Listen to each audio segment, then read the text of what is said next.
ఇప్పుడు ఆర్థిక శాఖ మార్చులు 2024-2025 సంవత్సరపు బడ్జెట్ను ప్రవేశపెడతారు.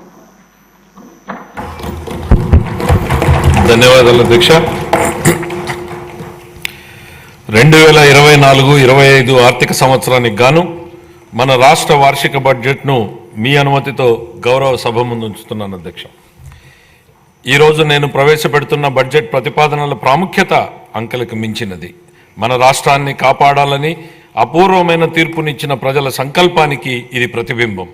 ప్రభుత్వం ఏర్పడిన వెంటనే గత ప్రభుత్వ దుష్పరిపాలన వలన మన రాష్ట్రానికి జరిగిన నష్టాన్ని ప్రజలకు తెలియజేయడం మా ప్రభుత్వ నైతిక కర్తవ్యం. మా ప్రభుత్వం వెలువరించిన 7 శ్వేతపత్రాల ద్వారా ఇది జరిగింది. సమిష్టి అవగాహనకు అవసరమైన అంశాలపై బహిరంగ చర్చను ప్రోత్సహించడం, రాష్ట్ర పునర్నిర్మాణ ప్రక్రియలో మద్దతు కూడగట్టడం వీటి ఉద్దేశం. ఈరోజు మన రాష్ట్రం ఎదుర్కొంటున్న సవాళ్లు రాష్ట్ర ఆర్థిక వ్యవహారాల దుర్వినియోగం, రాష్ట్ర వనరుల మళ్లింపు, లోపభూయిష్టమైన ఎక్సైజ్ మరియు ఇసుక విధానాల వలన సహజ వనరుల దోపిడీ వలన రాష్ట్ర ఆదాయానికి గండిపడడం, ప్రభుత్వ పన్నులను దారి మళ్లించడం ద్వారా రాబోయే 25 సంవత్సరాల భవిష్యత్తు ఆదాయాన్ని గణనీయంగా తగ్గించడం, పరిమితికి మించి రుణాలను అధిక వడ్డీ రేట్లకు తీసుకోవడం, కేంద్ర ప్రభుత్వ మార్గదర్శకాలను ఉల్లంఘించి రుణాలను తీసుకోవడం, కేంద్ర ప్రాయోజిత పథకాల నిధుల మళ్లింపు, పిల్లల పౌష్టికాహారం కోసం చిక్కి వైద్య సామగ్రి వంటి ముఖ్యమైన పథకాలకు చెల్లింపులు నిలుపుదల, స్థానిక సంస్థల నిధుల మళ్లింపు, ఉద్యోగులకు పేరుకుపోయిన బకాయిలు, వివిధ పనులకు చెందినటువంటి బిల్లుల బకాయిలు, అన్ని ప్రాజెక్టులను స్తంభింపజేయడం ద్వారా నీటిపారుదల రంగం పతనం, ఇంధన రంగం విధ్వంసం, కొత్తగా బ్యాంకింగేతర ఆర్థిక సంస్థను ఏర్పాటు ద్వారా కార్పొరేషన్ల నిధుల మళ్లింపు. పై పేర్కొన్న కారణాల వలన దేశంలో తొలిసారిగా ఆర్థిక గందరగోళ పరిస్థితులు ఎదురయ్యాయి. కంట్రోలర్ అండ్ ఆడిటర్ జనరల్ వారి నివేదికలో రాష్ట్ర ఆర్థిక పరిస్థితిపై ప్రతికూలంగా వ్యాఖ్యానించడం జరిగింది. నేడు రాష్ట్ర ఆర్థిక వ్యవస్థ పతనం అంచున ఉంది. మన రాష్ట్ర ఆర్థిక వ్యవస్థను పునఃప్రారంభించి రాష్ట్ర ప్రగతిని పునర్నిర్మించడం నేటి తరం చేతుల్లో ఉంది. గౌరవ ముఖ్యమంత్రి శ్రీ నారా చంద్రబాబు నాయుడు గారి ప్రేరణే మాకు చోదక శక్తి. ఈ సందర్భంగా వారి మాటలను ఉదహరించాలని అనుకుంటున్నాను. ప్రతి సంక్షోభాన్ని అంకిత భావంతో, సృజనాత్మకతతో, నిబద్ధత మరియు కృషితో అవకాశంగా మార్చుకోండి అని. మే 24 జూన్ నెలలో జరిగిన సార్వత్రిక మరియు రాష్ట్ర శాసనసభ ఎన్నికలలో మన రాష్ట్ర ప్రజలు మా సంకీర్ణ ప్రభుత్వానికి అపూర్వమైన తీర్పునిచ్చారు. 57% ఓట్లతో 175 సీట్లకు గాను 164 సీట్లు రావడం మాకు దక్కిన గౌరవం. అసాధారణమైన ఆధిక్యతతో 93% సీట్లని మేము గెలవగలిగాం. గత ప్రభుత్వ దుర్మార్గ పాలనకు వ్యతిరేకంగా ప్రజలు చేసిన విప్లవ ప్రకటన ఇది. ఇదే సమయంలో మా ఎన్డీఏ ప్రభుత్వానికి లభించిన అద్భుతమైన ఈ ఆధిక్యత గౌరవనీయ ముఖ్యమంత్రి శ్రీ నారా చంద్రబాబు నాయుడు గారు, గౌరవనీయ ఉప ముఖ్యమంత్రి శ్రీ కొణిదెల పవన్ కళ్యాణ్ గారు మరియు గౌరవనీయ భారత ప్రధానమంత్రి శ్రీ నరేంద్ర మోడీ గారి నాయకత్వం మరియు ప్రతిభపై ప్రజలకు ఉన్న నమ్మకానికి ఇది నిదర్శనం. గౌరవ ముఖ్యమంత్రి నారా చంద్రబాబు నాయుడు గారి నాయకత్వానికి, దూరదృష్టికి మరియు ప్రజాసేవ పట్ల ఆయనకున్న అంకిత భావానికి, మన రాష్ట్ర ప్రజలు ఆయన మీద ఉంచినటువంటి అపరిమితమైన విశ్వాసానికి ఈ విజయం ఒక తార్కాణం. మన రాష్ట్ర అభివృద్ధి కోసం ఆయన ఎల్లప్పుడూ కృషి చేస్తూనే ఉన్నారు. తన అద్భుతమైన పనితీరు, నిజాయితీ మరియు సాంకేతికత పట్ల ఉన్న సమగ్ర అవగాహన, ఆధునీకరణ మరియు సాంకేతిక ఆధారిత భవిష్యత్తు కోసం వారు చూపిన దార్శనికత వారి పేరుతో పాటు మన రాష్ట్ర ప్రతిష్టను కూడా పెంపొందింపజేశాయి. మన గౌరవ సభలో ముఖ్యమంత్రి గారు 1995లోనే ఆర్థిక మంత్రిగా తన తొలి బడ్జెట్ ప్రసంగంలో ఇలా అన్నారు. వారి మొదటిసారి ఆర్థిక శాఖ మంత్రిగా చేసినటువంటి మాటలను వారి మాటల్లోనే అధ్యక్ష, అభివృద్ధి సాధించాలంటే సామర్థ్యంతో కూడిన అమలుపరిచే విధానాలుంటే తప్ప ప్రయోజనం గల ఫలితాలు సాధించలేం. ప్రపంచవ్యాప్తంగా సాగుతున్న సమాచార విప్లవం వలన కలిగిన లాభాలను మరియు అవకాశాలను వినియోగించుకోవడానికి వీలుగా మా పాలనా యంత్రాంగాన్ని పునర్వ్యవస్థీకరించాలన్నది మా ఆశయం. పరిపాలనకు చెందిన అన్ని రంగాలలోనూ కంప్యూటర్ల వినియోగానికి ఒక బృహత్ కార్యక్రమాన్ని చేపట్టాలని భావిస్తున్నాం. ఇది మన కళ్ళ ముందు ఈరోజు కనపడుతుంది అధ్యక్ష. ఆయన పరిపాలనా అనుభవంలోని మైలురాయి అంశాలు ఇప్పుడు చెప్పబోయే విషయాలు నిర్ధారిస్తాయి. 1995 నుండి 99 వరకు ముఖ్యమంత్రిగా ఆయన మొదటి పదవీ కాలం గణనీయమైన ఆర్థిక సంస్కరణలు, మౌలిక సదుపాయాలు, అభివృద్ధి మరియు సమాచార సాంకేతిక పరిశ్రమల అభివృద్ధితో గుర్తింపు పొందింది. ఆయన ప్రగతిశీల నాయకత్వంలో ఉమ్మడి ఆంధ్రప్రదేశ్ దేశానికే చక్కటి అభివృద్ధి నమూనాగా నిలిచింది.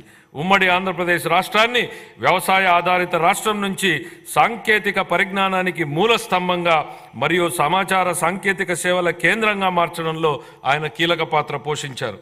ఆయన చేపట్టిన అనేక విధానాలు మరియు పాలనా కార్యక్రమాలు తర్వాతి కాలంలో జాతీయ విధానాలుగా రూపొందించుకున్నాయి. రేపటి రోజున దేశం చేసే ఆలోచన ఆంధ్రప్రదేశ్ ఈరోజే చేస్తుంది అనే పేరుని తీసుకొచ్చారు. ప్రస్తుతం అభివృద్ధి చెందుతున్న సాఫ్ట్వేర్ పరిశ్రమకు హైదరాబాద్లో ఆనాడే పునాది వేయడం ద్వారా హైదరాబాద్ను ప్రపంచ సాంకేతిక సమాచార పటంలో అగ్రస్థానానికి చేర్చడంలో ఆయన పాత్ర మరువలేనిది.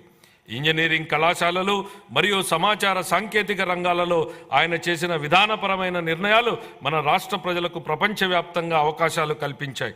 ఈ కారణంగా గ్రామీణ ప్రాంతాలకు చెందిన సామాన్య ప్రజలు సైతం ప్రపంచవ్యాప్తంగా విజయ శిఖరాలను అధిరోహించగలిగారు. నేడు అమెరికాతో పాటు అనేక ఇతర దేశాలలో ప్రవాసాంధ్రులు అత్యధిక తలసరి ఆదాయం కలిగిన వారుగా స్థిరపడ్డారు. జూన్ 2014 జూన్ నెలలో ఉమ్మడి ఆంధ్రప్రదేశ్ను అన్యాయంగా, అశాస్త్రీయంగా మరియు అప్రజాస్వామికంగా ఒక శాశ్వత రాజధాని లేకుండా విభజించడం వలన రాష్ట్రం సంక్షోభంలో కూరుకుపోయి ఆర్థికంగా నిలదొక్కుకోలేని అవశేష రాష్ట్రంగా ఉండిపోయింది. రాష్ట్ర విభజనను మన ప్రజలపై బలవంతంగా రుద్దారని చెప్పడం ఎంత మాత్రం అతిశయోక్తి కాదు. మన రాష్ట్రాన్ని పునర్నిర్మాణ దిశగా మరియు సుసంపన్న దిశగా తీసుకువచ్చే బాధ్యతను మన నాయకుడు గౌరవ ముఖ్యమంత్రి శ్రీ నారా చంద్రబాబు నాయుడు గారు తన భుజస్కంధాలపైన వేసుకున్నారు. ఆయన పరివర్తనాత్మక నాయకత్వంలో దీర్ఘకాలిక మరియు స్వల్పకాలిక ప్రణాళికలను అమలు చేసి అవశేష రాష్ట్రాన్ని విభజన దుష్ప్రభావం నుండి తప్పించి అభివృద్ధి పథంలో నడిపించారు. 2014 నుంచి 19 వరకు వ్యవసాయం, పరిశ్రమలు, సేవలు, నీటిపారుదల, రోడ్లు, భవనాలు, ఉపాధి కల్పన తదితర రంగాలలో బహుముఖ వ్యూహాన్ని రూపొందించారు. Kia Motors, hero Motors, Asian paints వంటి భారీ పరిశ్రమలను మన రాష్ట్రం ఆకర్షించింది. పట్టిసీమ ఎత్తిపోతల పథకం దేశంలోనే రికార్డు సమయంలో అనగా కేవలం ఏడాది కాలంలోనే పూర్తి అయిన తొలి నదుల అనుసంధాన ప్రాజెక్టుగా రికార్డు సృష్టించింది. సులభతర వ్యాపార నిర్వహణ ర్యాంకింగ్లో మన రాష్ట్రం మొదటి స్థానం సాధించి 5 ఏళ్లలో అగ్రస్థానంలో నిలిచింది. ఇంధన రంగంలో సంస్కరణలు తీసుకురావడంతో పాటు పునరుత్పాదక ఇంధనాన్ని ప్రోత్సహించడం ద్వారా 2018 నాటికి మన రాష్ట్రం ఇంధన మిగులు రాష్ట్రంగా నిలిచింది.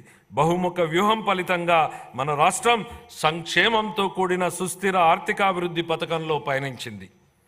అయితే 2019 తర్వాత జరిగిన పరిణామాలు మన రాష్ట్ర చరిత్రలో ఒక చీకటి దిశగా చెప్పుకోవచ్చు. 2014-19 మధ్య కాలంలో జరిగిన ఆర్థికాభివృద్ధి వృధా అయింది. గత ప్రభుత్వం 2019లో తన పదవీ కాలాన్ని ఎంతో విధ్వంసకర ధోరణితో ప్రారంభించింది. ప్రజావేదికను కూల్చేసింది, విద్యుత్ కొనుగోలు ఒప్పందాలను రద్దు చేసింది, 3 రాజధానుల నమూనాతో ప్రజలను అయోమయానికి గురిచేసింది, పారిశ్రామిక వ్యతిరేక విధానాన్ని అనుసరించింది, పెట్టుబడిదారుల విశ్వాసాన్ని మరియు రాష్ట్ర బ్రాండ్ విలువను దెబ్బతీసింది, నీటిపారుదల రంగాన్ని పూర్తిగా విస్మరించింది, కేంద్ర ప్రభుత్వ అభిప్రాయానికి విరుద్ధంగా కార్యనిర్వాహక సంస్థను మార్చడం ద్వారా పోలవరం ప్రాజెక్టు నిర్మాణాన్ని నిలిపేసింది. ఈ చర్యల వల్ల డయాఫ్రమ్ గోడకు నష్టం కలిగి ప్రాజెక్టు జాప్యానికి దారితీసింది. పన్నులు చెల్లిస్తూ మరియు ఉపాధి కల్పిస్తూ రాష్ట్రాభివృద్ధికి దోహదపడే పరిశ్రమలు మన రాష్ట్రాన్ని వదిలి వెళ్ళిపోయాయి. ఈ చర్యలు పెట్టుబడిదారులను మరియు ప్రపంచ ఆర్థిక సంస్థలను రాష్ట్రంలో స్థిరమైన పెట్టుబడులు పెట్టనివ్వకుండా చేశాయి. ఫలితంగా మన రాష్ట్రం ఆర్థిక పరిస్థితి విచ్ఛిన్నమైంది. ఈ సందర్భంగా కౌటిల్యుడి మాటలను ఒకసారి గుర్తు చేసుకుందాం. సంపదకు మూలం ఆర్థిక కార్యకలాపాలే. అవి లేకపోవడం వనరుల సమీకరణకు ఇబ్బందులు తెచ్చిపెడుతుంది. ఫలవంతమైన ఆర్థిక కార్యకలాపాలు లేకపోతే ప్రస్తుత శ్రేయస్సు మరియు భవిష్యత్ రెండూ నాశనమయ్యే ప్రమాదం ఉంది. ద్రవ్యం చలామణిలో ఉన్నప్పుడే ఆర్థిక వ్యవస్థలో సంపద సృష్టి జరుగుతుంది. ఇది జరగాలంటే ప్రాజెక్టుల అమలు తప్పనిసరి. కానీ గత ప్రభుత్వం ఉత్పాదకత మూలధన వ్యయాన్ని నిలిపివేయడం ద్వారా 2014-19 సంవత్సరాల మధ్య అత్యంత వేగంగా అభివృద్ధి చెందుతున్న రాష్ట్రాలలో ఒకటిగా ఉన్న మన రాష్ట్ర ఆర్థిక వ్యవస్థ 2019-24 సంవత్సరాల మధ్య గడ్డు స్థితికి చేరుకోవడానికి కారణమయ్యింది. గత ప్రభుత్వం రాష్ట్ర వనరుల దుర్వినియోగం మరియు నిధులను పక్కదారి పట్టించడం వంటి చర్యలతో పేలవమైన పాలన చేయడం జరిగింది. కేంద్ర ప్రాయోజిత పథకాలను నిధులను మళ్లించడమే కాక అందుకు సరిపోయే రాష్ట్ర వాటాను కూడా విడుదల చేయలేదు. కార్పొరేషన్ల నిధుల మళ్లింపు, రాష్ట్ర ఆర్థిక వ్యవహారాల దుర్వినియోగం వంటి చర్యలు అధిక రుణభారానికి దారితీశాయి. ప్రభుత్వ ఆస్తులను తాకట్టు పెట్టడం, స్థానిక సంస్థల నిధుల మళ్లింపు వంటి చర్యలకు పాల్పడడంతో పాటు బిల్లుల చెల్లింపు కోసం ప్రభుత్వానికి వ్యతిరేకంగా వాద్యాలు వేయడం వలన గుత్తేదారులకు నమ్మకం లోపించి ప్రభుత్వంపై విశ్వాసం సన్నగిల్లింది. గత ప్రభుత్వం అధికారం నుండి వైదొలిగే నాటికి మన రాష్ట్ర ఆర్థిక వ్యవస్థ పతనమంచున ఉంది. ఉద్యోగులకు గాను 21,980 కోట్ల రూపాయల బకాయిలు, కేంద్ర ప్రాయోజిత పథకాలకు 4,657 కోట్ల రూపాయల బకాయిలతో సహా మొత్తం 1,35,224 కోట్ల రూపాయలు బకాయిలు ఉన్నాయని శ్వేతపత్రంలో ఇప్పటికే పేర్కొన్నాం. ఇవన్నీ గత ప్రభుత్వ దుష్పరిపాలనకు, వైఫల్యానికి నిదర్శనం.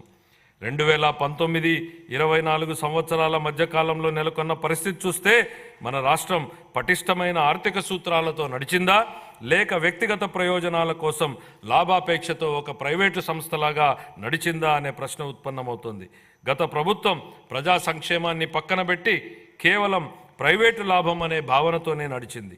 సహజ వనరులను కొల్లగొట్టడం, సహజ ఖనిజాల అక్రమ తవ్వకాలతో రాష్ట్ర ఖజానాకు ఆదాయం నష్టం కలిగించడం, వ్యక్తిగత ప్రయోజనాల కోసం ఉద్దేశపూర్వకంగా ఇసుక మరియు ఎక్సైజ్ విధానాలను రూపొందించడం జరిగింది.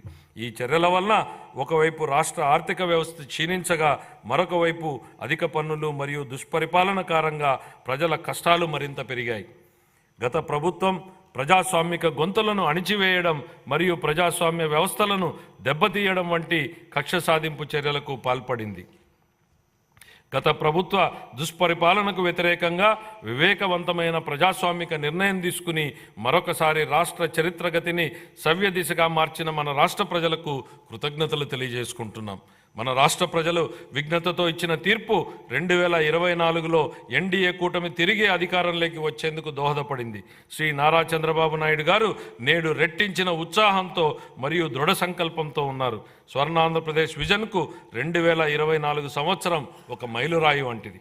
మా ప్రభుత్వం ఎన్ని సవాళ్లు ఎదురైనా ఇచ్చిన హామీలను నెరవేర్చడానికి గౌరవ ముఖ్యమంత్రి గారి నాయకత్వంలో కృషి చేస్తుంది. ఈరోజు నేను ప్రవేశపెడుతున్న బడ్జెట్ ప్రతిపాదనలు రాష్ట్ర ఆర్థిక నేపథ్యాన్ని దృష్టిలో ఉంచుకుని మరియు ఆర్థిక పునరుజ్జీవనమే లక్ష్యంగా మరియు సంపదను సృష్టించే విధంగా ఆర్థిక చక్రాన్ని పునఃప్రారంభించాలనే ఉద్దేశంతో రూపొందించబడినవి. అన్ని శాఖలకు కేటాయింపులు ప్రతిపాదించే ముందు మా ప్రభుత్వానికి మార్గదర్శిగా నిలిచిన స్వర్గీయ ఎన్టీ రామారావు గారి మాటలను నేను గుర్తు చేసుకోవాలనుకుంటున్నాను. సమాజమే దేవాలయం, ప్రజలే దేవుళ్ళు. వ్యవసాయం మరియు అనుబంధ రంగాలు. ఈ సందర్భంగా నాకు తెలుగు పునరుజ్జీవనోద్యమ పితామహుడిగా పేరు పొందిన కందుకూరి వీరేశలింగం గారి ఆలోచనలు గుర్తుకొస్తున్నాయి. వ్యవసాయం చేసే చేతులకు మనం సాయం అందించాలి, అదే దేశ సౌభాగ్యానికి మార్గం. మా ప్రభుత్వానికి వ్యవసాయ రంగ అభివృద్ధి మరియు రైతుల సంక్షేమమే అత్యంత ప్రాధాన్యం. మా వ్యవసాయ శాఖ మంత్రి గారు 2024-25 వ్యవసాయ బడ్జెట్ను ప్రవేశపెట్టేటప్పుడు వ్యవసాయ అభివృద్ధికి మా ప్రభుత్వం చేపట్టిన విధానాలను పూర్తిగా వివరిస్తారు. సూపర్ 6 హామీలలో భాగంగా మా ప్రభుత్వం అన్నదాత సుఖీభవ ప్రధానమంత్రి కిసాన్ పథకం ద్వారా అర్హులైన రైతులకు పెట్టుబడి సాయం ప్రకటించింది. మా ప్రభుత్వం రైతుల సమగ్రాభివృద్ధికి పొలం పిలుస్తోంది. వడ్డీ లేని రుణాలు, భూసార కార్డుల పంపిణీ, వ్యవసాయ పనిముట్ల సరఫరా, భూసార పరీక్షల ప్రయోగశాలలు, పొలంబడి వంటి పథకాలను అమలు చేస్తోంది. 2024-25 ఆర్థిక సంవత్సరం రబీ కాలం నుండి పంటల బీమా పథకాన్ని సవరించడం మరియు స్వచ్ఛంద నమోదు నమూనాని అవలంబించడం వలన రైతులు వారి వారి వ్యక్తిగత అవసరాల ఆధారంగా ఈ పథకాలలో పాల్గొనే స్వేచ్ఛను, వెసులుబాటును కల్పించడం జరిగింది. గ్రామీణ ఆర్థిక వ్యవస్థ స్థూల విలువను పెంచడంలో పశుసంవర్ధక రంగం కీలక పాత్ర పోషిస్తుంది. పశు సంపద మరియు కోళ్ల పెంపకం మన రాష్ట్రం దేశంలోనే 2వ స్థానంలో ఉంది. మన రాష్ట్రం గుడ్ల ఉత్పత్తిలో మొదటి స్థానంలోనూ, మాంసం ఉత్పత్తిలో 4వ స్థానంలోనూ, పాల ఉత్పత్తిలో 5వ స్థానంలోనూ ఉంది. వివిధ పథకాల కింద పశువులకు ఆశ్రయం, గ్రాసం మరియు వైద్య సహాయం అందించడం ద్వారా పశు సంపదను పెంచుతూ పశువులకు రక్షణ మరియు సంరక్షణ కల్పించాలని మా ప్రభుత్వం తీర్మానించుకుంది. పశువుల ద్వారా జీవనోపాధిని పొందుతున్నటువంటి యాదవులు, కురబలు, కురుమలు మరియు ఇతర వర్గాల ఆదాయాన్ని పెంచడానికి మా ప్రభుత్వం కృతనిశ్చయంతో ఉంది. పశు బీమా పథకాన్ని అమలు చేయడం ద్వారా ప్రభుత్వం ఈ వర్గాల జీవనోపాధికి రక్షణ కల్పిస్తోంది.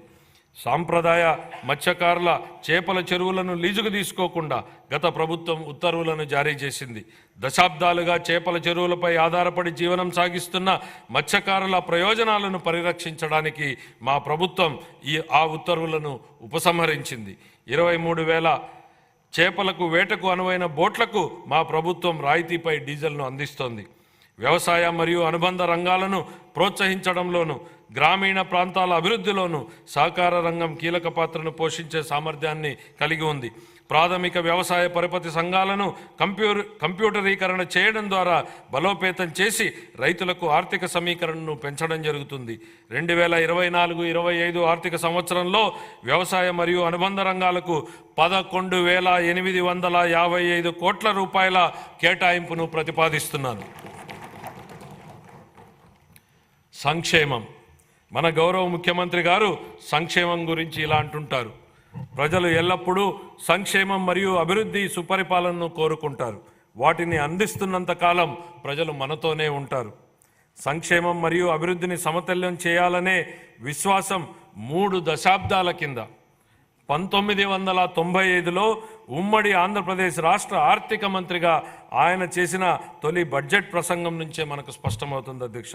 ఆయన మాటల్లోనే, స్థూలంగా చెప్పాలంటే మా ప్రభుత్వ ప్రధాన ఆశయం పేదరిక నిర్మూలన, బడుగుల సంక్షేమమే మా పరమావధి. పేదల సంక్షేమానికే మా ప్రభుత్వం సర్వదా అంకితం. అంత మాత్రాన రాష్ట్ర సర్వతోముఖాభివృద్ధి కుంటుపడనిస్తామని అనుకోవద్దు. ఆ పని ఎప్పటికీ జరగదు. నిధుల కొరత కారణంగా ఏ అభివృద్ధి కార్యక్రమం కుంటుపడరాదన్నది మా ధ్యేయం. అలా కుంటుపడకుండా కృషి చేస్తాం. విద్యాభివృద్ధి, సామాజిక ఆర్థికాభివృద్ధి, సంక్షేమం మరియు హక్కుల పరిరక్షణ కోసం వివిధ పథకాలను అమలు చేయడం ద్వారా అన్ని సామాజిక వర్గాల అభివృద్ధికి మా ప్రభుత్వం కట్టుబడి ఉంది. సంక్షేమానికి పెద్దపీట వేస్తూ స్వర్ణాంధ్ర 2047 దిశగా మేనిఫెస్టోలో ఇచ్చిన హామీలకు అనుగుణంగా మా ప్రభుత్వం ఎన్నో పథకాలను రూపొందిస్తోంది.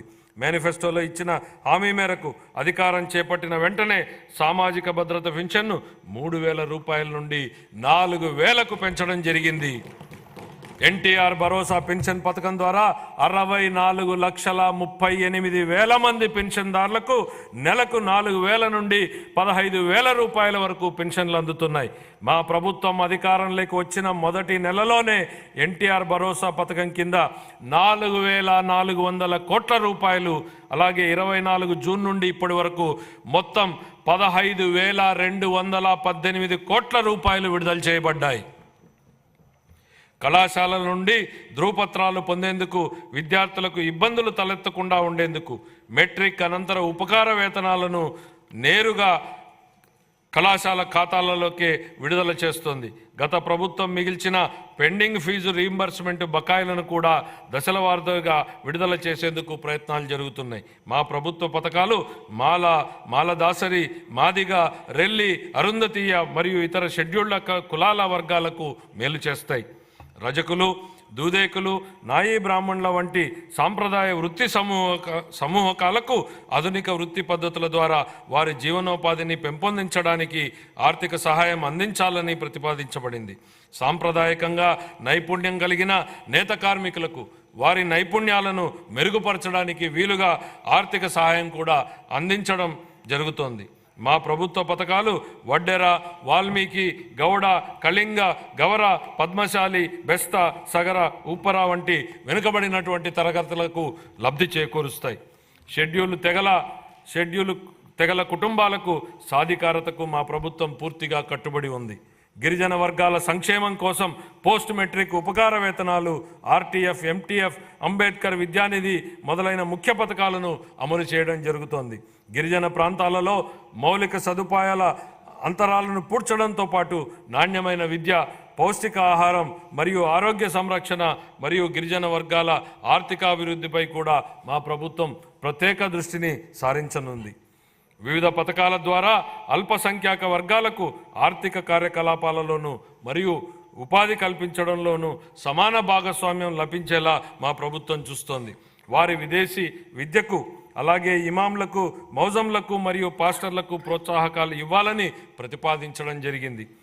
2024-25 ఆర్థిక సంవత్సరంలో షెడ్యూల్డ్ కులాల కాంపోనెంట్కు 18,497 కోట్ల రూపాయలు, షెడ్యూల్డ్ తెగల కాంపోనెంట్కు 7,557 కోట్ల రూపాయలు, వెనుకబడిన తరగతుల కాంపోనెంట్కు 39,007 కోట్ల రూపాయలు, అల్పసంఖ్యాక వర్గాల సంక్షేమానికి 4,376 కోట్ల రూపాయల్ని కేటాయించాలని నేను ప్రతిపాదిస్తున్నాను. మహిళా అభివృద్ధి మరియు శిశు సంక్షేమం. డాక్టర్ బిఆర్ అంబేద్కర్ గారు మహిళా సాధికారత ప్రాముఖ్యతను నొక్కి ఇలా అన్నారు: మహిళలు సాధించిన పురోగతి స్థాయిని బట్టి నేను సమాజం యొక్క పురోగతిని కొలుస్తాను అని. గౌరవనీయులైన ముఖ్యమంత్రి గారు కూడా ఈ ఆలోచనను గట్టిగా విశ్వసిస్తారు. ఆయన నాయకత్వంలో 1990వ దశకంలోనే మన రాష్ట్రం స్వయం సహాయక బృందాల ఉద్యమంలో దేశంగా అగ్రగామిగా నిలిచింది. పొదుపు చేయడంతో పాటు మహిళల వ్యవస్థాపక శక్తి పెరుగుతుందని, ఫలితంగా స్వయం ఉపాధి మాత్రమే కాకుండా సాధికారత కూడా లభిస్తుందని వారిది దృఢ విశ్వాసం. విస్తృత స్థాయిలో ఒక ఉద్యమంలాగా జరుగుతున్న కార్యకలాపాలకు నాటి ప్రభుత్వ సహకారం లభించడం వలన రాష్ట్రంలోని స్వయం సహాయక సంఘాలకు విశేష ఆదరణ దక్కింది. దీనివల్ల మన రాష్ట్రం దేశానికే ఆదర్శంగా నిలిచింది. మన రాష్ట్రంలో 10 లక్షలకు పైగా స్వయం సహాయక సంఘాలున్నాయి. గర్భిణులు, బాలింతలు మరియు 6 ఏళ్లలోపు పిల్లలకు పౌష్టికాహార స్థితిని మెరుగుపరిచేందుకు మా ప్రభుత్వం అనేక వినూత్న చర్యలు తీసుకుంటోంది. 26 జిల్లాల్లోని 55,607 అంగన్వాడీ కేంద్రాల ద్వారా సమీకృత శిశు అభివృద్ధి సేవలను మా ప్రభుత్వం అందిస్తోంది. పౌష్టికాహార లోపం మరియు రక్తహీనతల నివారణకు బాల సంజీవని సప్లిమెంటరీ పౌష్టికాహార కార్యక్రమాన్ని అమలు చేయడం జరుగుతుంది. ఈ సరుకులన్నింటినీ టేక్ హోమ్ రేషన్ రూపంలో అందించడం జరుగుతుంది. సూపర్ 6 వాగ్దానాలను నెరవేర్చే దిశగా మా ప్రభుత్వం దీపం 2 పథకాన్ని ప్రారంభించి సంవత్సరానికి 3 ఎల్పిజి సిలిండర్లను ఉచితంగా అందిస్తోంది. 2024లో మొదటి ఉచిత సిలిండర్ పంపిణీ కోసం 895 కోట్లను విడుదల చేయడం జరిగింది. ఇందులో భాగంగా ఇప్పటికే 5 లక్షల మందికి పైగా లబ్ధిదారులు రాయితీ సొమ్ము అందింది. ప్రజా రవాణా బస్సులలో మహిళలకు ఉచిత ప్రయాణాన్ని ప్రవేశపెడతామని ఇచ్చిన మరో హామీని కూడా త్వరలో అమలు చేయడం జరుగుతుంది. ఈ కార్యక్రమం యొక్క ముఖ్య ఉద్దేశం శ్రామిక శక్తిలో మహిళల భాగస్వామ్యాన్ని పెంచడమే. 2024-25 ఆర్థిక సంవత్సరానికి మహిళాభివృద్ధి శిశు సంక్షేమ శాఖకు 4,285 కోట్ల రూపాయల కేటాయింపును ప్రతిపాదిస్తున్నాను. నైపుణ్యాభివృద్ధి ప్రాధాన్యత గురించి చైనా తత్వవేత్త లావో జూ ఇలా అన్నారు: ఒక మనిషికి ఆహారంగా ఒక చేపను ఇస్తే ఒకరోజు ఆహారాన్ని మాత్రమే ఇచ్చినట్లవుతుంది. అందుకే అతనికి చేపలు పట్టడం నేర్పించు, జీవితాంతం తిండి పెట్టినట్టు అవుతుంది. 2014-19 కాలంలోనే గౌరవ ముఖ్యమంత్రి నారా చంద్రబాబు నాయుడు గారు నైపుణ్యాభివృద్ధి, విద్య మరియు దీర్ఘకాల పరిష్కారాల ప్రాముఖ్యతను అర్థం చేసుకుని అనేక నైపుణ్యాభివృద్ధి కార్యక్రమాలకు శ్రీకారం చుట్టడం జరిగింది. ఈరోజు గౌరవ మానవ వనరుల అభివృద్ధి శాఖ మంత్రి శ్రీ నారా లోకేష్ గారు నైపుణ్య గణన అనేటువంటి వినూతన కాన్సెప్ట్కు నాయకత్వం వహిస్తున్నారు. ప్రపంచంలో తొలిసారిగా మా ప్రభుత్వం రాష్ట్ర స్థాయిలో నైపుణ్య గణను నిర్వహిస్తోంది. ఇది మన శ్రామిక శక్తి యొక్క నైపుణ్యాలను మరియు సామర్థ్యాలను అర్థం చేసుకోవడానికి, తదనుగుణంగా పరిశ్రమలకు అవసరమైన నైపుణ్యాలను గుర్తించడానికి సహాయపడుతుంది. ఇది 20 లక్షల మందికి ఉపాధి అవకాశాలు కల్పించేందుకు అవసరమైన నైపుణ్యాలను అందించే కార్యక్రమాల రూపకల్పనకు దోహదపడుతుంది. ఇదే సమయంలో మా ప్రభుత్వం 192 నైపుణ్య కేంద్రాలు, నైపుణ్య కళాశాలలు మరియు విశ్వవిద్యాలయాల ద్వారా నైపుణ్య రంగంలో మౌలిక వనరులను బలోపేతం చేస్తుంది. ప్రాధాన్య రంగాలలో విదేశీ ఉపాధి అవకాశాలను అందిపుచ్చుకునేలా తయారు చేయడమే స్కిల్ ఇంటర్నేషనల్ యొక్క తాజా ప్రయత్నం. 2024-25 సంవత్సరానికి గాను నైపుణ్యాభివృద్ధి శాఖకు 1,215 కోట్ల రూపాయల కేటాయింపును ప్రతిపాదిస్తున్నాను. పాఠశాల విద్య. ప్రభుత్వం మరియు ప్రైవేటు పాఠశాలలో 1వ తరగతి నుంచి 12వ తరగతి వరకు చదివే పిల్లల తల్లులకు తల్లికి వందనం పథకం ద్వారా ఆర్థిక సహాయాన్ని అందిస్తూ మా ప్రభుత్వం సూపర్ 6 హామీని నెరవేరుస్తుంది. పేదరికం కారణంగా ఏ పిల్లవాడు విద్యకు దూరం కాకూడదు అనేది ఈ పథకం లక్ష్యం. ఇందుకే మధ్యలో చదువు మానేసిన పిల్లల సంఖ్యను గణనీయంగా తగ్గించడానికి సహాయపడుతుంది. పాఠశాలల్లో మౌలిక సదుపాయాలను, విద్యార్థుల అభ్యసన ఫలితాలను మెరుగుపరిచేందుకు మా ప్రభుత్వం సమగ్ర సంస్కరణలు చేపడుతోంది. మన యువతకు ఉపాధి అవకాశాలు కల్పించడానికి మరియు విద్యా వ్యవస్థలో యువ ఉపాధ్యాయులను నూతన శక్తి నింపేందుకు ఖాళీగా ఉన్న 16,347 పోస్టులను భర్తీ చేసే దిశగా మెగా డిఎస్సి నియామకాన్ని ప్రకటించడం జరిగింది. ఇది మా ప్రభుత్వం తీసుకున్న ప్రధాన నిర్ణయాలలో ఒకటి. ముఖ్యమైన పథకాలకు ప్రముఖ విద్యావేత్త సర్వేపల్లి రాధాకృష్ణన్ మరియు సామాజిక కార్యకర్త శ్రీమతి డొక్కా సీతమ్మ గారి పేర్లను మా ప్రభుత్వం పెట్టింది. ఉపాధ్యాయుల బోధనపై మరింత దృష్టి పెట్టేందుకు వీలుగా అవసరమైన యాప్లను తొలగించడం ద్వారా ఉపాధ్యాయులపై యాప్ల భారాన్ని తగ్గించడం జరిగింది. ఇంటర్ విద్యార్థులకు ఉచితంగా పాఠ్యపుస్తకాలు మరియు బ్యాగులు అందించడం జరిగింది. 2024-25 ఆర్థిక సంవత్సరానికి గాను పాఠశాల విద్యాశాఖకు 29,909 కోట్ల రూపాయల కేటాయింపును ప్రతిపాదిస్తున్నాను. ఉన్నత విద్య. స్వర్ణాంధ్ర విజన్ 2047లో భాగంగా మా ప్రభుత్వం రాష్ట్రంలోని అన్ని విశ్వవిద్యాలయాలను బలోపేతం చేయడానికి, ఖాళీగా ఉన్న పోస్టులను భర్తీ చేయడానికి జాతీయ సంస్థాగత స్థాయి చట్రంలో అత్యున్నత స్థాయి విశ్వవిద్యాలయాలుగా అవతరించడానికి చొరవ తీసుకుంటోంది. అమరావతి, తిరుపతి మరియు విశాఖపట్నంలో కనీసం 3 విజ్ఞాన నగరాలను ఏర్పాటు చేయాలని మా ప్రభుత్వం లక్ష్యంగా పెట్టుకుంది. నాణ్యమైన విద్యకు అత్యంత నైపుణ్యం కలిగిన అధ్యాపకులు అవసరమని గుర్తించి వచ్చే 3 ఏళ్లలో 18,000 మంది అధ్యాపకులకు శిక్షణాభివృద్ధి కార్యక్రమాలను ప్రతిపాదించడం జరిగింది.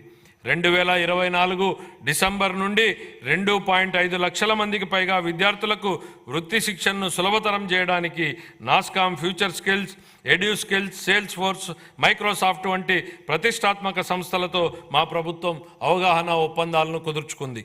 సమాచార సాంకేతిక మరియు ఆధారిత రంగాలు, బ్యాంకింగ్, ఆర్థిక సేవలు, బీమా సేవలు, వనరులను సమకూర్చే సేవలు, చిల్లర వర్తకము మరియు ఆరోగ్య సంరక్షణ వంటి వివిధ రంగాలలో 5,000 రూపాయల నుండి 15,000 రూపాయల మధ్య వేతనాన్ని అందించే అప్రెంటిస్షిప్తో కూడిన డిగ్రీ విద్యను మా ప్రభుత్వం ప్రవేశపెట్టింది. 2024 ఆర్థిక సంవత్సరానికి గాను ఉన్నత విద్యాశాఖకు 2,326 కోట్ల రూపాయల కేటాయింపును ప్రతిపాదిస్తున్నాను. ఆరోగ్య సంరక్షణ. పౌరులకు సరసమైన మరియు నాణ్యమైన ఆరోగ్య సంరక్షణ సేవలను సకాలంలో అందించడం మా ప్రభుత్వం యొక్క మొదటి ప్రాధాన్యత. అందరికీ ఆరోగ్యం లక్ష్యంగా మా ప్రభుత్వం ఆరోగ్య రంగంలో సమగ్ర సంస్కరణలు చేపడుతోంది. హృదయ సంబంధ వ్యాధులు పెరుగుతున్న దృష్ట్యా అవసరమైన పరికరాలు మరియు మానవ వనరుల శిక్షణ అందించడం ద్వారా స్టెమీ ప్రోగ్రాంని ప్రారంభించాలని యోచిస్తున్నాం. రాష్ట్ర వ్యాప్తంగా సమగ్ర క్యాన్సర్ స్క్రీనింగ్ కార్యక్రమాన్ని ప్రారంభించడం ద్వారా క్యాన్సర్ కేసులను గుర్తించి వైద్య కళాశాలల్లో వైద్యం కోసం చేరే సౌకర్యాన్ని కల్పించింది. పాఠశాల ఆరోగ్య కార్యక్రమం కింద అంగన్వాడీ పిల్లలకు మరియు 18 సంవత్సరాల లోపు ఉన్న పాఠశాల విద్యార్థులకు పుట్టుకతో వచ్చిన లోపాలు పోషకాల లోపం వలన వచ్చేటువంటి వ్యాధులు, మందకొడి అభివృద్ధి మరియు వైకల్యం అనే 4 లోపాలను గుర్తించడం కోసం పరీక్షలు చేయబడుతున్నాయి. రాష్ట్రంలో ప్రాథమిక ఆరోగ్య కేంద్రాల నుంచి సాధారణ ఆసుపత్రుల వరకు అన్ని రకాల వైద్య సదుపాయాలను మెరుగుపరచడం జరుగుతుంది. మా ప్రభుత్వం డాక్టర్ ఎన్టీఆర్ వైద్య సేవా ట్రస్ట్ వంటి ప్రతిష్టాత్మక కార్యక్రమాలు, 108 మరియు 104 ఆరోగ్య సేవల పునరుద్ధరణ మరియు జాతీయ ఆరోగ్య మిషన్ కింద కుటుంబ సంక్షేమ కార్యక్రమాలను సమగ్రంగా అమలు చేయడం జరుగుతుంది. మాతా శిశు సంక్షేమ సంరక్షణలో జాతీయ సగటు కంటే మన రాష్ట్ర సగటు మెరుగ్గా ఉంది. తల్లులు మరియు పిల్లల శ్రేయస్సును పెంచే కార్యక్రమాలను అమలు చేయడం ద్వారా దీన్ని మరింత మెరుగుపరచడానికి చర్యలు తీసుకుంటున్నాం. 2024-25 ఆర్థిక సంవత్సరానికి కానీ వైద్య ఆరోగ్య శాఖ కోసం 18,421 కోట్ల రూపాయల కేటాయింపును ప్రతిపాదిస్తున్నాను. పంచాయతీరాజ్ మరియు గ్రామీణాభివృద్ధి. మహాత్మా గాంధీ ఇలా అన్నారు, భారతదేశ ఆత్మ గ్రామాలలో ఉంటుంది అని. గౌరవనీయ ఉప ముఖ్యమంత్రి శ్రీ కొణిదెల పవన్ కళ్యాణ్ గారి సమర్థ నాయకత్వంలో స్థానిక స్వపరిపాలన నిజమైన స్ఫూర్తితో ప్రోత్సహించడం ద్వారా పంచాయతీరాజ్ వ్యవస్థకు పూర్వవైభవం తీసుకురావడానికి ఇప్పటికే మా ప్రభుత్వం చాలా కార్యక్రమాలు చేపట్టింది. ప్రణాళిక ప్రక్రియలో భాగంగా అన్ని గ్రామ పంచాయతీల క్రియాశీలక భాగస్వామ్యంతో ఉపాధి హామీ పథకం ఆమోదం కోసం ఆగస్టు 23న ఒకే రోజులో 13,326 గ్రామాలలో పంచాయతీలలో ప్రత్యేక గ్రామ సభలు నిర్వహించడం అనేది ఒక ప్రపంచ రికార్డు. మన రాష్ట్రంలోని అన్ని గ్రామాలలో సిమెంట్ రహదారులను ప్రారంభించడంతో కార్యాచరణ ప్రణాళిక అమలు ప్రారంభమైంది. స్వాతంత్ర దినోత్సవం మరియు గణతంత్ర దినోత్సవాల నిర్వహణ ఖర్చుల క్రితం చిన్న పంచాయతీలకు 100 రూపాయల నుండి 10,000 రూపాయలకు, పెద్ద పంచాయతీలకు 250 రూపాయల నుండి 25,000 రూపాయలకు పెంచి సర్పంచుల ఆత్మగౌరవాన్ని పునరుద్ధరించడం జరిగింది. స్వర్ణ పంచాయతీల కార్యక్రమం కింద పంచాయతీల అభివృద్ధికి ప్రభుత్వం దార్శనిక ప్రణాళికను చేపట్టింది. 2024 మార్చి నుండి పంచాయతీరాజ్ సంస్థలకు రావాల్సిన 15వ ఆర్థిక సంఘం నిధులను 998 కోట్ల రూపాయలను ప్రభుత్వం 24 ఆగస్టు నెలలో విడుదల చేయడం జరిగింది. గ్రామీణ పేదలకు సుస్థిర జీవనోపాధిని అందించడానికి మరియు గ్రామీణ ప్రాంతాలలో మన్నికైన ఆస్తులు సృష్టించడానికి మా ప్రభుత్వం మహాత్మా గాంధీ జాతీయ గ్రామీణ ఉపాధి హామీ పథకం కింద 16 శాఖల సమన్వయంతో వివిధ వినూతన కార్యక్రమాలని అమలు చేస్తోంది. 2024-25 సంవత్సరంలో ఇప్పటి వరకు 1.2 మిలియన్లకు పైగా కుటుంబాలకు 100 రోజుల వేతన పరిధిని ఉపాధిని పొందాయి. ఉద్యానవనం, సేద్యపు కుంటలు, పశు సంవర్ధక ఆవాసాలు వంటి ప్రాజెక్టులతో పాటు పైకప్పు నీటి సంరక్షణ, ఇంకుడు గుంతలు, చెక్ డ్యాంలతో పాటు సహజ వనరుల నిర్వహణ ప్రాజెక్టులు చేపట్టడం జరిగింది. గ్రామీణ ప్రాంతాలలో ప్రతి పేద కుటుంబాన్ని పేదరికం నుండి బయటపడేట్లు చేసేందుకు మా ప్రభుత్వం కట్టుబడి ఉంది. ప్రధానమంత్రి ఉపాధి కల్పన కార్యక్రమం, ప్రధానమంత్రి సూక్ష్మ ఆహార సంస్థల అధికారీకరణ, ప్రధానమంత్రి స్వనిధి పథకం మరియు ప్రధానమంత్రి విశ్వకర్మ వంటి వివిధ కేంద్ర ప్రభుత్వ రాయితీ పథకాలతో అనుసంధానం చేయడం ద్వారా స్వయం సహాయక బృంద సభ్యుల జీవనోపాధికి మా ప్రభుత్వం కార్యక్రమాల మద్దతును ఇస్తున్నాయి. ఈ వినూత్న కార్యక్రమాల అమలు ద్వారా స్వయం సహాయక బృంద సభ్యులు ఆదాయాన్ని పెంచడంతో పాటు అనధికార ఉపాధి అవకాశాలను పెంచడం కూడా మా ప్రభుత్వం లక్ష్యంగా పెట్టుకుంది. అదనంగా ఓపెన్ నెట్వర్క్ డిజిటల్ కామర్స్ను ప్రోత్సహించడం ద్వారా మా ప్రభుత్వం స్వయం సహాయక బృంద మహిళలకు వారి వ్యాపారాలను విస్తరించుకోవడానికి వీలు కల్పిస్తోంది. వారి ఉత్పత్తులను మార్కెట్లకు చేర్చడానికి విస్తృతంగా అవకాశాలను కల్పిస్తూ మరియు వారి అమ్మకాల సామర్థ్యాన్ని మెరుగుపరచడంలో ఇది వారికి ఉపయోగపడుతుంది. ఈ వ్యూహాత్మక విధానంలో ఆర్థిక సహాయం, నైపుణ్యాభివృద్ధి మరియు డిజిటల్ అవుట్రీచ్ల మిళితం అవడం వలన స్వయం సహాయక బృంద సభ్యులు స్థిరమైన ఆదాయాభివృద్ధిని పెంచుకోగలుగుతారు. ఆంధ్రప్రదేశ్ గ్రామీణ రహదారుల అనుసంధాన ప్రాజెక్టు ద్వారా 1,574 పనులను పూర్తి చేయడం జరిగింది. ఈ ప్రాజెక్టు 2,134 ఆవాసాలను 2,855 కిలోమీటర్ల రహదారులతో కలుపుతుంది. అదనంగా 164 రహదారులు మరియు వంతెనల ప్రాజెక్టులు కూడా కొనసాగుతున్నాయి. 2024 ఆర్థిక సంవత్సరానికి గాను పంచాయతీరాజ్ గ్రామీణాభివృద్ధి శాఖకు 16,739 కోట్ల రూపాయల కేటాయింపును ప్రతిపాదిస్తున్నాను. పట్టణాభివృద్ధి. గత ప్రభుత్వ హయాంలో పట్టణ ప్రాంతాలు తీవ్ర నిర్లక్ష్యానికి గురయ్యాయి. రాష్ట్ర వ్యాప్తంగా పురపాలక సంఘాలలో పారిశుద్ధ్యం లోపించింది మరియు వ్యర్థాల నిర్వహణ లోపం వలన టన్నుల కొద్దీ వ్యర్థాలు మరియు పూడిక పేరుకుపోయాయి. మా ప్రభుత్వం ప్రణాళికాబద్ధంగా సుస్థిర పట్టణాభివృద్ధికి కట్టుబడి ఉంది. విశాఖపట్నం, కాకినాడ, విజయవాడ, గుంటూరు, తిరుపతి, కర్నూలు తదితర ప్రధాన నగరాలను అభివృద్ధి చేయనున్నాం. 50,000 నుంచి 99,999 మంది జనాభా ఉన్ని రెండో తరగతి పట్టణాలకు భౌగోళిక సమాచారక వ్యవస్థ GIS ఆధారిత బృహత్తర ప్రణాళికలను రూపకల్పనకు శ్రీకారం చుట్టడం జరిగింది. అమృత్ 2 కింద జలవనరుల పునరుద్ధరణ, మురుగునీటిని శుద్ధి చేసి తిరిగి వినియోగించుకోవడం, వర్షపు నీటి సంరక్షణతో పాటు ప్రజలందరికీ సురక్షిత నీటిని సరఫరా చేయాలని మా ప్రభుత్వం భావిస్తోంది. అన్ని పట్టణ ప్రాంతాలలో పట్టణ మౌలిక సదుపాయాలు మరియు అత్యవసర సేవలకు సేవా స్థాయి ప్రమాణాలను సాధించడానికి ప్రణాళికలు రూపొందించబడ్డాయి.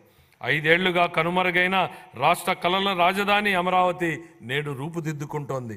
ప్రపంచ స్థాయిలోనే అత్యుత్తమ మౌలిక సదుపాయాలు, పెట్టుబడులు మరియు ఉద్యోగాలకు ప్రపంచ స్థాయి గమ్యస్థానంగా అమరావతి మారబోతోంది. అత్యంత నివాసయోగ్యమైన, సమర్థవంతమైన మరియు సుస్థిరమైన హరిత నగరంగా అమరావతిని తీర్చిదిద్దేందుకు మా ప్రభుత్వ ప్రణాళికలు దోహదపడ్డాయి. రాజధాని నగరంలో మౌలిక సదుపాయాలు అభివృద్ధి చేయడానికి మా ప్రభుత్వం కేంద్ర ప్రభుత్వం ద్వారా బహుళ పాక్షిక నిధుల సంస్థల నుండి 15,000 కోట్ల రూపాయల నిధులను పొందడం జరిగింది. పట్టణ ప్రాంతంలో నివసిస్తున్న నిరుపేదలకు సరసమైన ధరలకు ఆహారాన్ని అందించడంతో మా ప్రభుత్వం మొత్తం 123 పట్టణ ప్రాంతాల పరిధిలో 204 అన్నా క్యాంటీన్లను ఏర్పాటు చేయడం జరిగింది. గ్రామీణ ప్రాంతాల్లో కూడా 158 అన్నా క్యాంటీన్లను ఏర్పాటు చేయడానికి ప్రణాళికలు సిద్ధం చేయడం జరిగింది. 2024-25 ఆర్థిక సంవత్సరానికి పురపాలక పట్టణాభివృద్ధి శాఖకు 11,490 కోట్ల రూపాయల కేటాయింపును ప్రతిపాదిస్తున్నాను. గృహ నిర్మాణం. 2029 నాటికి అందరూ ఇళ్లు నిర్మించి ఇవ్వాలన్న మా ప్రభుత్వం కృతనిశ్చయంతో ఉంది. ప్రధానమంత్రి ఆవాస్ యోజన, NTR నగరాలు పథకం కింద ఆర్థికంగా వెనుకబడిన వర్గాలకు 25 లక్షల ఇళ్ల పట్టాలు ఇవ్వాలని లక్ష్యంగా పెట్టుకోవడం జరిగింది. ఈ నిర్ణయం ఆర్థికంగా వెనుకబడిన వర్గాల సంక్షేమ కార్యక్రమానే కాకుండా రాష్ట్ర ఆర్థిక కార్యకలాపాలకు కూడా ఊతమిస్తోంది. ఈ కార్యక్రమం కింద ఇంటి స్థలాన్ని కానీ పక్కా ఇళ్ళు లేని వారికి ఇళ్ల స్థలాల పట్టాలు మంజూరు చేయడం జరుగుతుంది. ప్రధానమంత్రి ఆవాస్ యోజన కింద 6.9 లక్షల ఇళ్ళు, ప్రధానమంత్రి ఆవాస్ యోజన కింద 1.79 లక్షల గ్రామీణ ఇళ్లను పూర్తి చేయాలని ప్రతిపాదించడం జరిగింది. ప్రధానమంత్రి జన్మన్ పథకం కింద నిస్సహాయ గిరిజన సమూహాల కోసం 15,000 పైగా గృహాలను పూర్తి చేయాలని ప్రతిపాదించడం జరిగింది. అన్ని శాఖల సమన్వయంతో హౌసింగ్ లేఅవుట్లలో మౌలిక సదుపాయాలను అభివృద్ధి చేయడానికి మా ప్రభుత్వం కట్టుబడి ఉంది. 2024-25 ఆర్థిక సంవత్సరానికి గృహ నిర్మాణ శాఖకు 4,012 కోట్ల రూపాయల కేటాయింపుని ప్రతిపాదిస్తున్నాను. జలవనరుల నిర్వహణ. సాగునీటి రంగాన్ని గత ప్రభుత్వం పూర్తిగా నిర్లక్ష్యం చేసింది. వంశధార స్టేజ్ 2, హంద్రీనీవా సుజల స్రవంతి 2వ దశ, వెలుగొండ ప్రాజెక్టు, తోటపల్లి బ్యారేజు, గజపతి నగరం బ్రాంచ్ కెనాల్, చింతలపూడి ఎత్తిపోతల పథకం, Pulichintala, Gundlakamma reservoir, Somasila Swarnamukhi link canal వంటి సాగునీటి ప్రాజెక్టుల్లో ఏ ఒక్కదానిలోనూ పురోగతి లేదు. పోలవరం విషయంలో కేంద్ర జలశక్తి మంత్రిత్వ శాఖకు చెందిన పోలవరం ప్రాజెక్టు అథారిటీ సలహాలను పట్టించుకోకుండా నిర్మాణ కీలక దశలో ఉన్నప్పుడు ఏజెన్సీని హఠాత్తుగా మార్చడం వలన డయాఫ్రమ్ గోడ కూలి ప్రాజెక్టు నిర్మాణంలో తీవ్ర జాప్యం జరిగింది. ప్రాజెక్టు ప్రయోజనాల కోసం ఏళ్ల తరబడి ఎదురు చూస్తున్న ఆంధ్ర, ఉత్తరాంధ్ర మరియు రాయలసీమ వాసులకు ఈ జాప్యం కలవరపెడుతోంది. మా ప్రభుత్వం సాగునీటి రంగానికి అధిక ప్రాధాన్యతనిస్తూ ప్రతి పొలానికి నీటిని తీసుకెళ్లాలనే లక్ష్యంతో సమగ్ర నూతన జల విధానాన్ని రూపొందించడం జరుగుతోంది. రాష్ట్రాన్ని కరువు రహిత రాష్ట్రంగా తీర్చిదిద్ది త్రాగు మరియు సాగు మరియు పారిశ్రామిక అవసరాలకు నీటి భద్రతను కల్పించేందుకు కార్యాచరణ ప్రణాళికలు రూపొందించడం జరిగింది. పోలవరం జాతీయ నీటిపారుదల ప్రాజెక్టును త్వరితగతిన పూర్తి చేయడం మా ప్రభుత్వ మొదటి ప్రాధాన్యత. చింతలపూడి ఎత్తిపోతల పథకం, బొడ్డేపల్లి రాజగోపాలరావు వంశధార ప్రాజెక్టు రెండవ దశ, Poola Subbaiah Veligonda project, Handrineeva Sujala Sravanthi project, Tungabhadra high level canal వ్యవస్థ మెరుగుదల, చిన్న నీటి పారుదల, వాటర్ షెడ్, భూగర్భ జలాల నిర్వహణతో సహా నిర్మాణంలో ఉన్న అన్ని ప్రాజెక్టులను పూర్తి చేసేందుకు మా ప్రాజెక్టు కట్టుబడి ఉంది. వీటితో పాటు అదనంగా భవనాసి చెరువు మార్పిడి ప్రాజెక్టును మరియు మహేంద్ర తనయ ఆఫ్షోర్ ప్రాజెక్టును చేపట్టాలని మా ప్రభుత్వం భావిస్తోంది. గోదావరి, పెన్న, నాగావళి వంశధార నదులను అనుసంధానం చేయడం ద్వారా రాష్ట్ర వ్యాప్తంగా నీటి భద్రతను కల్పించాలని భావిస్తోంది. 2024-25 ఆర్థిక సంవత్సరానికి జలవనరుల శాఖకు 16,705 కోట్ల రూపాయల కేటాయింపును ప్రతిపాదిస్తున్నాను. పరిశ్రమలు మరియు వాణిజ్యం, పారిశ్రామిక అభివృద్ధికి అనువైన వాతావరణాన్ని కల్పించడంపై మా ప్రభుత్వం దృష్టి సారించింది. పెట్టుబడిదారులను మరియు ఔత్సాహిక పారిశ్రామికవేత్తలను ప్రోత్సహించి తద్వారా వివిధ రంగాలకు ఉపాధిని కల్పించే దిశగా నూతన విధానాలను రూపొందించడం జరిగింది. మా ప్రభుత్వం ఆంధ్రప్రదేశ్ పారిశ్రామిక వృద్ధి పాలసీ 4 తీసుకురావడం జరిగింది. ఆంధ్రప్రదేశ్ సూక్ష్మ మరియు చిన్న మధ్య తరహా అభివృద్ధి పాలసీ 4 తక్షణమే ఉపయోగించుకునేట్లుగా ప్రైవేటిక పారిశ్రామిక వాడల ఏర్పాటుకు ఒక ప్రత్యేక విధానం, ఆంధ్రప్రదేశ్ ఫుడ్ ప్రాసెసింగ్ 4వ పాలసీలను మా ప్రభుత్వం తీసుకురావడం జరిగింది. ఈ విధానాలలో పోటీతత్వ ప్రోత్సాహక పద్ధతిని ప్రవేశపెట్టగా దీనికి పారిశ్రామిక రంగం నుండి సానుకూల స్పందన వచ్చింది. మన రాష్ట్రాన్ని పెట్టుబడుల గమ్యస్థానంగా మార్చేందుకు పెట్టుబడిదారులలో మా ప్రభుత్వం మళ్లీ ఆసక్తిని పెంచింది. 2024-25 ఆర్థిక సంవత్సరానికి పరిశ్రమలు వాణిజ్య శాఖకు 3,127 కోట్ల రూపాయల కేటాయింపును ప్రతిపాదిస్తున్నాను. ఇంధన రంగం,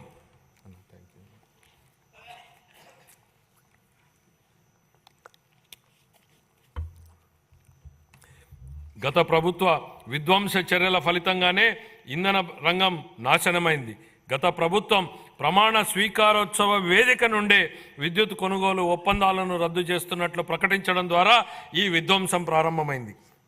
ఈ చర్య రాష్ట్ర ఇంధన రంగ పునాదులను కదిలించింది.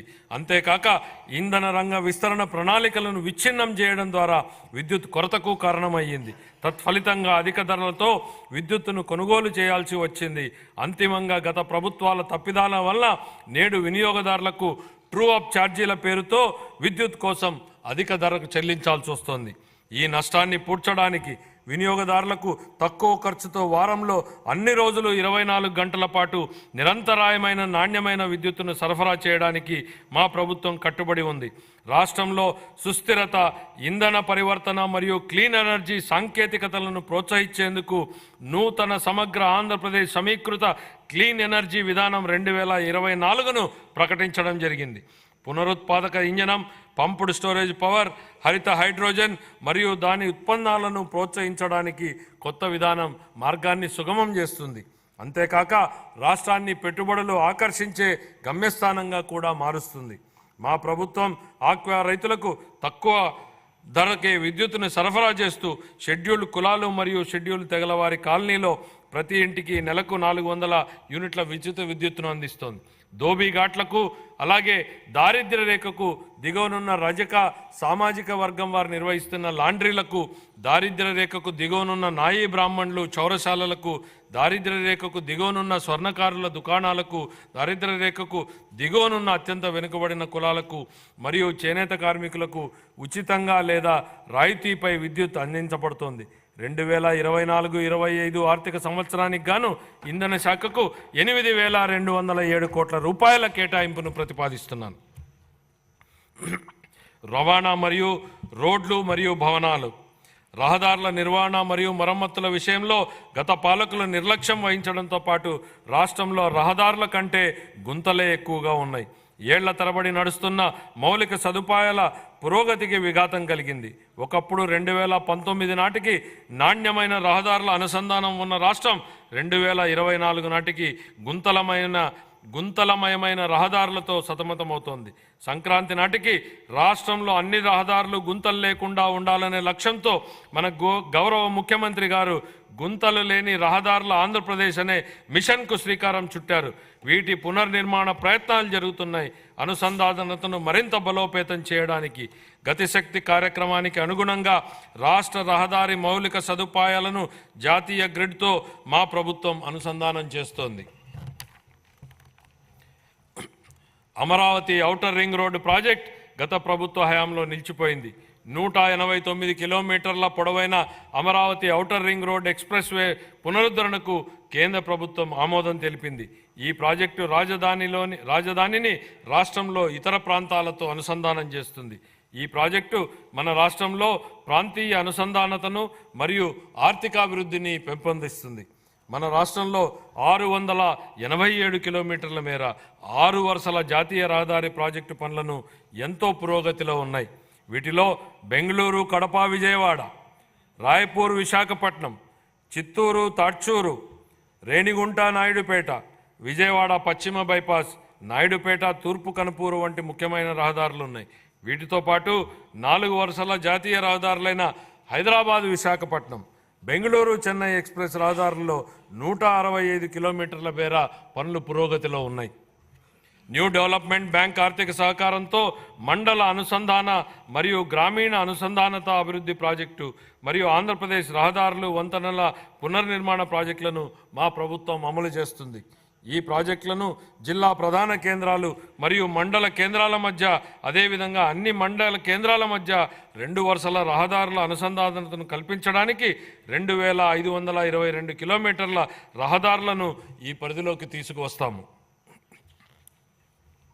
వాహనాలు త్వరితగతిన నడిచేందుకు వీలుగా ప్రధానమైన జిల్లా రహదారుల ఉపరితలాన్ని మెరుగుపరచడానికి 2199 కిలోమీటర్ల మేర పనులను మంజూరు చేయడం జరిగింది. వీటిని 2025 మార్చి నాటికి పూర్తి చేయాలని మా ప్రభుత్వం లక్ష్యంగా పెట్టుకుంది. గిరిజన ప్రాంతాలతో హరిజన అనుసంధానాన్ని మెరుగుపరచడం కోసం మరియు వరదల వలన దెబ్బతిన్న రహదారులకు మరమ్మతులు చేయడం కోసం 99 రాష్ట్ర రహదారులు మరియు 134 జిల్లా ప్రధాన రహదారులను జాతీయ వ్యవసాయ మరియు గ్రామీణాభివృద్ధి బ్యాంకు నిధులతో పూర్తి చేయడానికి మా ప్రభుత్వం ప్రాధాన్యతనిస్తోంది. జూన్ 24 నుండి మా ప్రభుత్వం రహదారుల రంగానికి 600 కోట్ల రూపాయలను విడుదల చేసింది. రాష్ట్ర విపత్తు నివారణ నిధి, ఎన్డీఆర్ఎఫ్ మరియు రాష్ట్ర విపత్తు ప్రతిస్పందన నిధుల కింద కేటాయింపులతో సహా 2024-25 ఆర్థిక సంవత్సరానికి గాను రవాణా, రోడ్లు మరియు భవనాల శాఖకు 9,554 కోట్ల రూపాయల కేటాయింపును ప్రతిపాదిస్తున్నాను. యోజన, పర్యాటక మరియు సాంస్కృతిక శాఖ మన రాష్ట్రానికి చెందిన క్రీడాకారులు జాతీయ మరియు అంతర్జాతీయ స్థాయిలో రాణించి రాష్ట్రానికి గర్వకారణంగా నిలుస్తున్నారు. మా ప్రభుత్వం క్రీడాకారులను ప్రభుత్వ ఉద్యోగాలలో 3% రిజర్వేషన్లను ప్రకటించింది. ఇది దేశంలోనే అత్యధికం. మా ప్రభుత్వం ప్రతిపాదించిన ఆర్థిక ప్రోత్సాహాలు కూడా దేశంలోనే అత్యధికం. అందరికీ క్రీడలు, ప్రతిభను పెంపొందించడం, స్పోర్ట్స్ ఎకోసిస్టమ్, క్రీడా సంస్కృతి మరియు పర్యావరణ వ్యవసాయ క్షేత్రస్థాయి నుంచి అంతర్జాతీయ స్థాయి వరకు బలోపేతం చేయడం అనే 4 వ్యూహాత్మక స్తంభాలతో కొత్త క్రీడా విధానం 24-29 కాలానికి మా ప్రభుత్వం తీసుకొస్తోంది. ఆర్థిక మరియు సామాజిక అభివృద్ధి కోసం క్రీడలను ప్రోత్సహించడం మరియు ఆరోగ్యకరమైన జీవనం కోసం క్రీడలను ప్రజా ఉద్యమంగా మార్చడంపై మా ప్రభుత్వ క్రీడల విధానం దృష్టి సారిస్తుంది. గౌరవ ముఖ్యమంత్రి గారు పర్యాటక రంగానికి పరిశ్రమ హోదాను కల్పించారు. ఇది ఒక చారిత్రాత్మక చర్య. ఇది ప్రైవేటు పెట్టుబడులను గణనీయంగా ఆకర్షించే విధంగా రాష్ట్ర సామర్థ్యాన్ని మరింత పెంచింది. మన రాష్ట్రంలో పర్యాటక రంగం ఉద్యోగాల కల్పనకు ఒక గొప్ప వరం.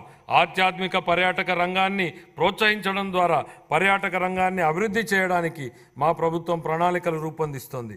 పర్యావరణ మరియు వివిధ పర్యాటక ప్రదేశాలను ఏకకాలంలో అనుసంధానించే విధంగా పరిశ్రమ, పర్యాటక రంగాన్ని, సముద్ర తీరక పర్యాటక కేంద్రాలను, ఆరోగ్య పర్యాటక కేంద్రాలను, చారిత్రాత్మక వారసత్వ ప్రదేశాలను అభివృద్ధి చేయడం ద్వారా పర్యాటక రంగాన్ని ప్రోత్సహించడాన్ని మా ప్రభుత్వం లక్ష్యంగా పెట్టుకుంది.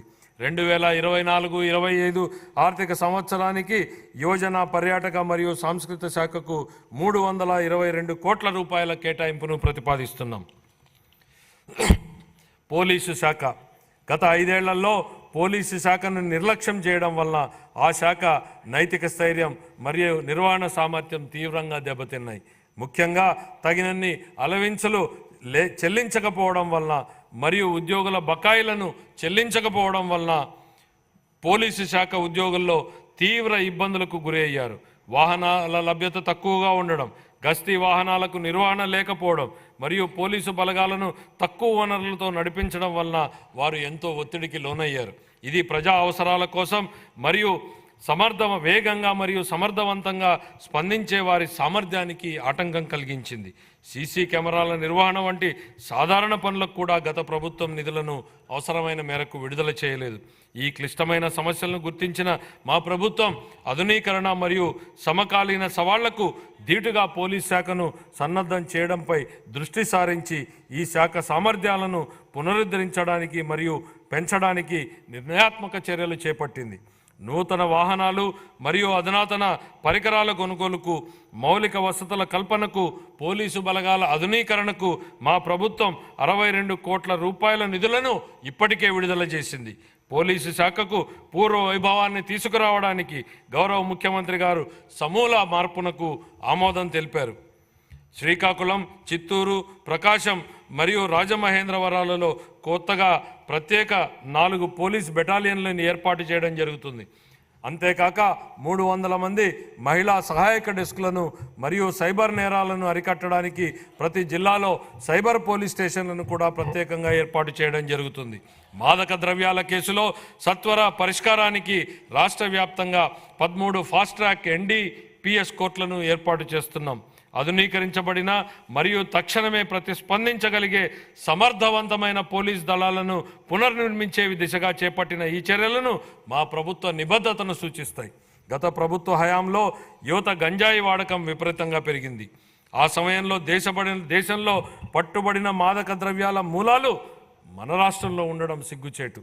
అధ్యక్ష, మాదక ద్రవ్యాల విస్తృత వినియోగ వ్యతిరేక కార్యక్రమంలో భాగంగా మా ప్రభుత్వం మాదక ద్రవ్యాల వినియోగ వ్యతిరేక టాస్క్ ఫోర్స్ను ఏర్పాటు చేసింది. విద్యార్థులు గంజాయి మరియు పొగాకు వాడకుండా ఉండేందుకు వారిలో అవగాహన పెంచే సమగ్ర కార్యక్రమాలను ప్రవేశపెట్టడం జరిగింది. ఈ మాదక ద్రవ్యాలు మరియు పొగాకు వ్యతిరేక కార్యక్రమాలు క్రియాశీలక పాత్రను పోషించేందుకు ఉన్నత విద్యాసంస్థల్లోని 3172 యూనిట్లకు శిక్షణ ఇచ్చేందుకు ప్రణాళికలు రూపొందిస్తున్నామని గౌరవ సభకు తెలియజేస్తున్నాను. 2024-25 ఆర్థిక సంవత్సరానికి గాను పోలీసు శాఖకు 8495 కోట్ల రూపాయల కేటాయింపును ప్రతిపాదిస్తున్నాను. పర్యావరణం, అటవీ మరియు శాస్త్ర సాంకేతిక పరిజ్ఞానం, జాతీయ ప్రమాణాలకు ధీటుగా పచ్చదనాన్ని మెరుగుపరచడం ద్వారా పౌరులకు సుస్థిర జీవన ఆవాసాల కల్పనకు మా ప్రభుత్వం కృషి చేస్తోంది. ఈ దిశగా వనం ప్రకృతి పిలుస్తోంది, తీర ప్రాంత ఆవాసాల అభివృద్ధి, మడ అడవుల పెంపకం మొదలైన పథకాల ద్వారా స్థిరమైన ఆదాయ కల్పన జరుగుతోంది. అన్ని శాఖల మరియు వివిధ వర్గాల ప్రజల భాగస్వామ్యం మరియు కేంద్ర రాష్ట్ర పథకాల నిధుల సమీకరణ ద్వారా ఇది జరుగుతోంది.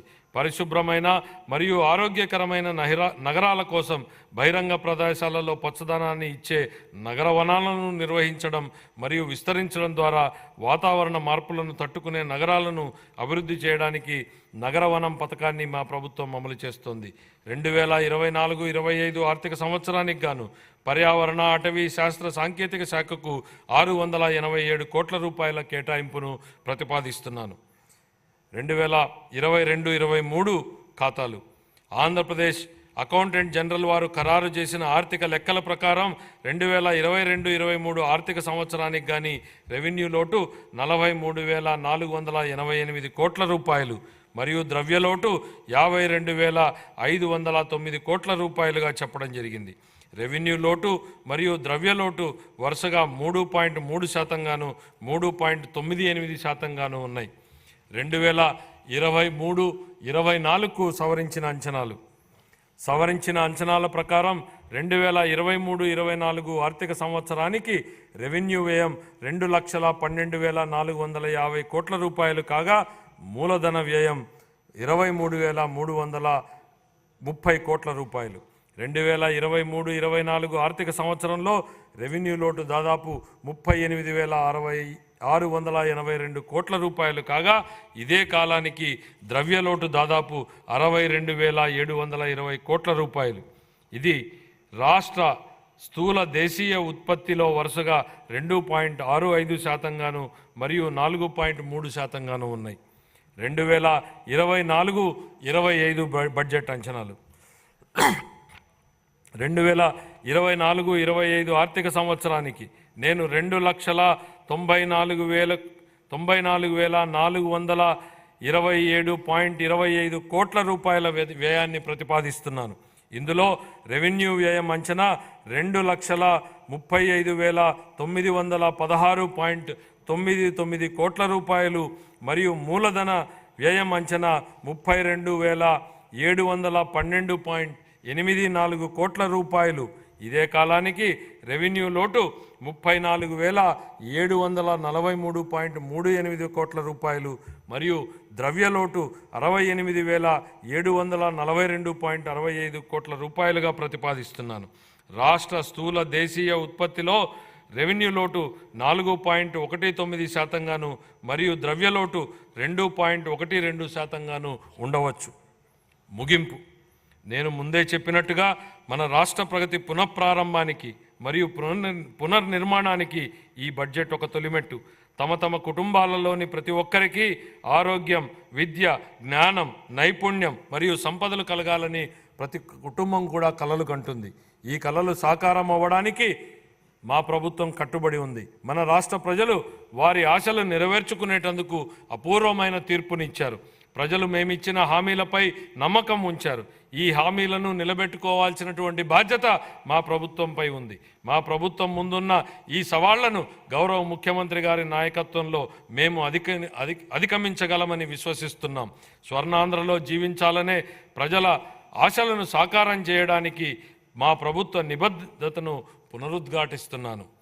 సరళమైన ప్రభుత్వం, ప్రతిభావంతమైన పాలన అనే సూత్రంతో పాలనను క్రమబద్ధీకరించడమే మా ప్రభుత్వ లక్ష్యం. స్వామి వివేకానందుడి స్ఫూర్తిదాయకమైన మాటలతో నా ప్రసంగాన్ని ముగిస్తున్నాను. మనం ఎలా ఉన్నామో దానికి మనమే బాధ్యులం. మనం ఎలా ఉండాలనుకున్నా అలా మనల్ని తయారు చేసుకునే శక్తి మనకుంది. మనం ఇప్పుడు ఉన్నది మన గత చర్యల ఫలితమైతే భవిష్యత్తులో మనం ఏమి కావాలనుకుంటున్నామో అది మన ప్రస్తుత చర్యల ద్వారా ఖచ్చితంగా